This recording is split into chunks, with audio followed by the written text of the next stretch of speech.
نحمده ونستعينه ونستغفره ونؤمن به ونتوكل عليه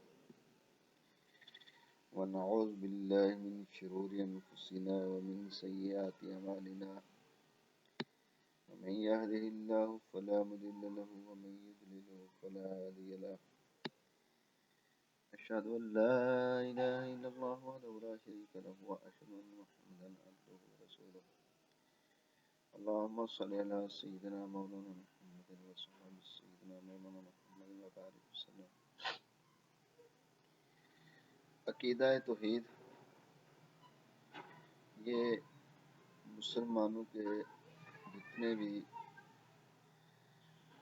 مذہب ہیں وہ شافی مسلک ہو، مذہب اسلام میں جتنے مسلک ہیں وہ شافی ہو، حنبلی ہو، حنفی ہو، مالکی ہو، سب مسلکوں کے جتنے علماء کرام ہیں وہ سب اس کی دعوت دیتے ہیں. جتنے اولیاء کرام ہیں وہ بھی اس کی دعوت دیتے ہیں. چونکہ حضور سرور کائنات صلی اللہ علیہ وسلم نے عقیدہ توحید کو بڑی ڈیٹیل کے ساتھ اور اللہ تبارک و تعالیٰ نے قرآن میں بڑی وضاحت کے ساتھ اور دو ٹوک انداز میں یہ بات سمجھائی ہے. قرآن پاک میں آتا ہے لا الہ الا هو الحی القیوم. لا من نہیں، الہ کوئی معبود، لا الہ الا اللہ مگر اللہ تعالی. یعنی ہر معبود کی نفی کے بعد اللہ نے بتایا ہے کہ معبود اگر ہے تو صرف اللہ ہے. معبود وہ ہوتا ہے جس کی کوئی عبادت کرتا ہے، جس کی عبادت کی جاتی ہے اس کو معبود کہتے ہیں، جس کو وحدہ لا شریک ہم کہتے ہیں. تو اگر کوئی سوال کرے تو مشرکین مکہ بھی اللہ کو مانتے تھے، اللہ کے انکاری وہ بھی نہیں تھے، اور ہندو بھی اللہ کے انکاری نہیں ہے، سکھ بھی اللہ کے انکاری نہیں ہے. اللہ کو تو ہر کوئی مانتا ہے، لیکن اللہ کے بعد کچھ اور لوگوں کو بھی اللہ جیسی صفات کے ساتھ ماننا، اس کو شرک کہتے ہیں. یہ ہوتا ہے شرک کہ اللہ جیسی صفات، اللہ سے جو منسوب چیزیں ہیں کسی اور میں ہی وہی سمجھنا، تو اس کو ہم کہتے ہیں کہ اللہ کی صفات میں، اللہ کی صفت میں شرک کر دیا. اور اگر کسی اور کو بھی الہ مانتا ہے، کسی اور کی عبادت کرتا ہے تو ذات میں شرک ہو گیا. تو کسی نبی نے، کسی ولی نے، میرے نہیں خیال میں کہ کسی مسلک کے کسی عالم نے شرک کی دعوت دی. اب سوال پیدا ہوتا ہے کہ عوام میں جو مختلف لوگ اللہ کے ساتھ اور چیزوں کو ملا لیتے ہیں وہ کہاں سے لاتے ہیں؟ تو اس کا جواب یہ ہے کہ وہ کسی کے بتانے سے نہیں، یہ ان کا نفس اور شیطان ان کو گمراہ کر دیتا ہے، اور وہ اللہ اور اللہ کے رسول کی بتائی ہوئی باتوں کی تشریح جو انہوں نے خود کی ہے، نہ وہ تشریح کسی عالم نے کی، نہ کسی مفتی نے کی، نہ مفسر نے کی، نہ کسی اللہ کے ولی نے کی، وہ تشریح انہوں نے خود کی، اور اس نفس کی اپنی تشریح کی وجہ سے وہ گمراہی میں مبتلا ہیں. جیسا کہ کسی اللہ کے دوست نے یہ اپنی کتاب میں نہیں لکھا، اور نہ ان کی تقریر میں اور ان کی واضح و نصیحت میں یہ بات ملتی ہے کہ جب میں فوت ہو جاؤں، وفات پا جاؤں، تو میرا مزار جو ہے وہ اس طرح کا بنانا، اور اوپر گنبد بھی بنانا، اور پھر چادر بھی چڑھانا، اور پھر جب کوئی ضرورت پڑے تو میرے مزار پہ آ کے دعا کرنا، اور یہ کہنا کہ اے مزار والے تو اللہ کا دوست ہے، تو میری حاجت کو پورا کر دے، اور یا آپ اللہ سے دعا کریں کہ وہ اللہ میری حاجت کو پورا کرے۔ ایسی تبلیغ میں نے تو سنی نہیں، اگر سنی ہے کسی نے تو وہ اس کو جواب دینا چاہیے، ہمیں بھی سمجھانا چاہیے۔ نہ میں نے قرآن میں کوئی ایسی دلیل پڑھی ہے اور نہ حدیث میں پڑھی ہے، اور اگر کسی کتاب میں درج ہے تو وہ کسی بندے نے درج کی ہے، اور میں نہیں کہتا کہ وہ بندہ جو ہے نا وہ اللہ کا دوست ہے جس نے یہ تبلیغ کی ہے۔ تو اگر وہ بندہ کوئی عالم ہے، کوئی مولوی ہے، تو وہ ہے بندہ انسان، تو انسان سے غلطی ہو جاتی ہے، تو غلطی کی وجہ سے اس نے لکھا ہوگا، ادروائز کسی تصدیق، کسی واقعی کتاب میں یہ درج نہیں ہے۔ اور بعض لوگ پھر وہ آیت لے آتے ہیں قرآن پاک کی جس میں اللہ نے یہ فرمایا ہے کہ اگر مسلمانوں تم اپنی جانوں پر ظلم کر لو تو میرے محبوب کے پاس آ جاؤ، اور وہاں آ کے محبوب سے عرض کر دو، تو محبوب کو چاہیے کہ تمہارے حق میں بخشش کی دعا کرے اور تم بھی دعا کرو، تو محبوب سفارش کریں گے تو میں معاف کر دوں گا، میں غفور الرحیم ہوں۔ تو اس میں تو کوئی شک نہیں ہے، کیونکہ آگے محمد الرسول اللہ کلمے کا ایک حصہ ہے لا الہ الا اللہ، تو آگے آتا ہے محمد الرسول اللہ، محمد اللہ کے رسول ہیں۔ تو جب کوئی اللہ کے پاس آنا چاہے تو وہ رسول کے پاس آئے گا، اور رسول ان کو اللہ کا راستہ بتائے گا۔ رسول ہیں جو اللہ کا پیغام کسی بندے کو بتائے گا۔ تو اللہ نے یہ بات کہی کہ وہ تابعہ داری میں، وہ آپ کی غلامی میں، وہ آپ کی فرما برداری میں حاضری دے،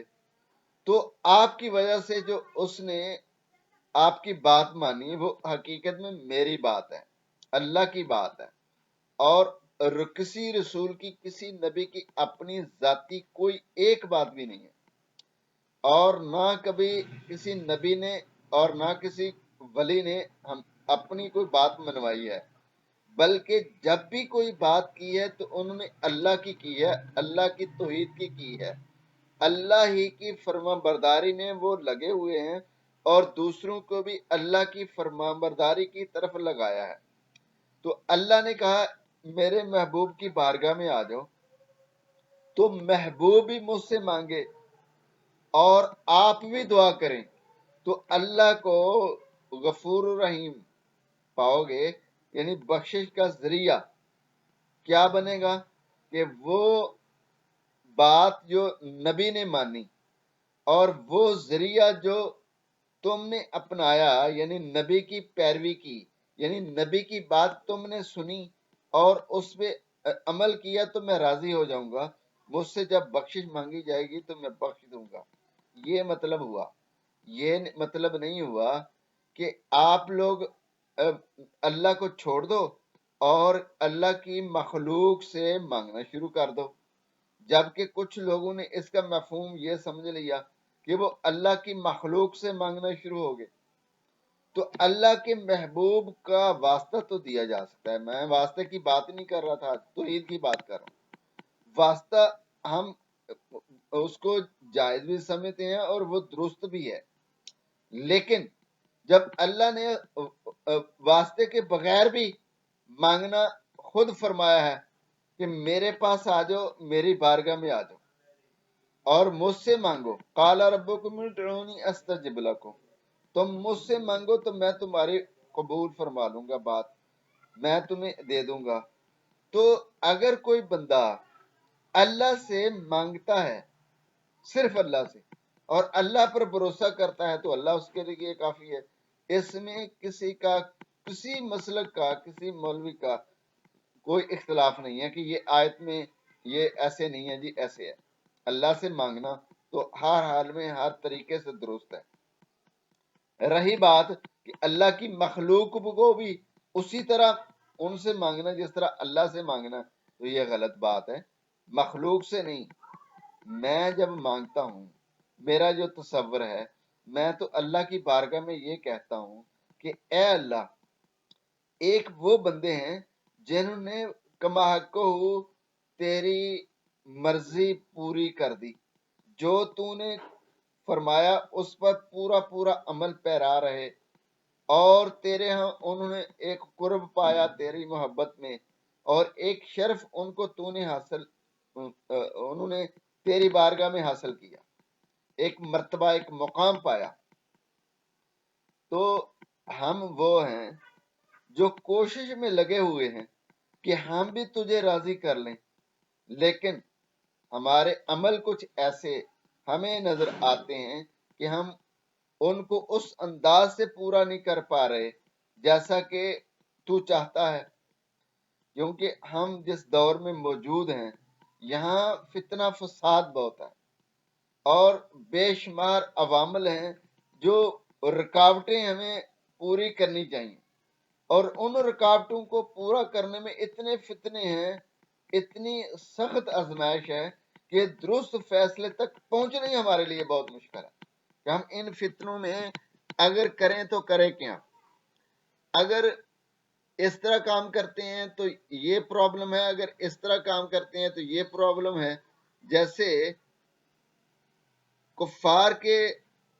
لوگ جو ہیں وہ عہدوں پہ ہیں، حکومت میں ہیں یا عوام میں ہیں، وہ جب حضور سرور کائنات صلی اللہ علیہ وسلم کی عزت اور ناموس کی بات آتی ہے تو وہ آپ پر کیچڑ اچھالتے ہیں، اور آپ کی زندگی کو اپنے مختلف سوچ اور انداز سے آپ کی زندگی پر اور آپ کے عمل پر وہ ہرزہ سرائی کرتے ہیں، توہین میز آباد کرتے ہیں، وہ خاکے چھاپتے ہیں۔ تو ہم مسلمان کیا کرتے ہیں؟ ہمارے بس میں کیا ہے؟ عوام کے بس میں کیا ہے؟ وہاں تو اگر کوئی بات کرے تو حکومت کا سربراہ کرے اور ان کی بات کا جواب دے، حکومت کی طرف سے ان کو میسج جانا چاہیے، حکومت نے کوئی ایسے کام کرنے چاہیے جو کہ ان کا جواب بنے، ایسے اقدامات کرنے چاہیے جو ان کی بات کا جواب بنے۔ عوام کیا کر سکتی ہے؟ تو عوام نے کیا کیا؟ عوام سڑکوں پہ نکلی، عوام نے ٹائروں کو آگ لگائی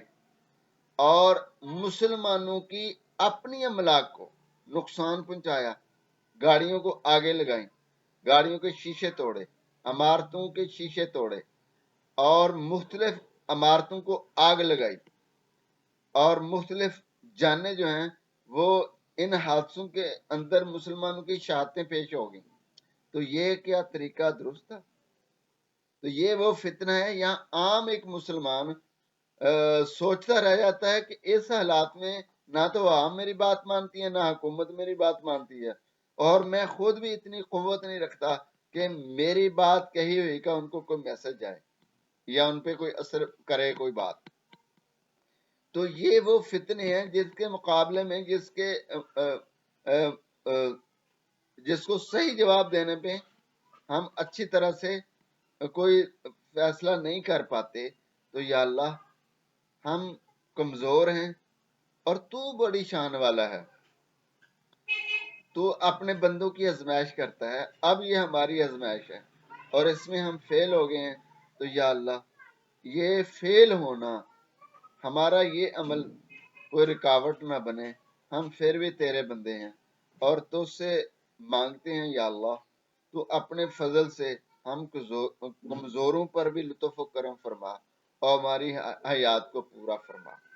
تو ہم دیکھتے ہیں اللہ تبارک و تعالی ہماری حیات کو بھی، حاجتیں جو ہیں ان کو بھی پورا فرما دیتا ہے۔ تو پھر وہ بات کہاں سے آ گئی کہ ہم کسی مخلوق سے مانگنا شروع کر دیں یا ان کے علاوہ کوئی اور چیزوں کو ساتھ شریک ملا کے اور کہیں کہ اس طرح اللہ ہماری بات مان لے گا، مختلف چیزیں جو کہ غیر شرعی ہیں ان کو اپنا کے؟ ایسا ہرگز نہیں ہے۔ یہی باتیں ہیں جو ہم سے غلطیاں ہوتی ہیں اور ہم نے اس کو ٹھیک کرنا ہے. تو وہ ٹھیک کیسے کرنا ہے؟ اللہ نے فرمایا کہ جب تم کسی مسئلے میں الجھ جاؤ، پریشان ہو جاؤ اور تمہیں درست بات کی طرف آنا ہے، کوئی جھگڑا شروع ہو گیا ہے، کوئی اختلاف شروع ہو گیا ہے، تو اللہ اور اللہ کے رسول کی طرف لوٹ آؤ. تو ہم آتے ہیں قرآن اور حدیث کی طرف اور وہاں پڑھتے ہیں تو وہاں ہمیں یہی لفظ ملتے ہیں، لا الہ الا اللہ محمد الرسول اللہ. یہ اکٹھا قرآن پاک میں نہیں ملتا، دو جگہ پہ ملتا ہے. تو اس کا جب ہم ترجمہ اور تفسیر میں جاتے ہیں تو وہ یہی ہے کہ اللہ وحدہ لا شریک ہے، اس کے علاوہ کوئی معبود نہیں، اور محمد صلی اللہ علیہ وسلم اللہ کے رسول ہیں. ان کو اللہ کا پیغام وحی کے ذریعے ملتا ہے اور وہ ہم تک پہنچاتے ہیں، اور ہم نے اپنے رسول کی اتباع میں زندگی گزارنی ہے.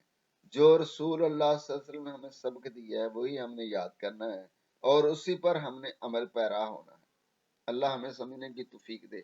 السلام علیکم ورحمۃ اللہ وبرکاتہ.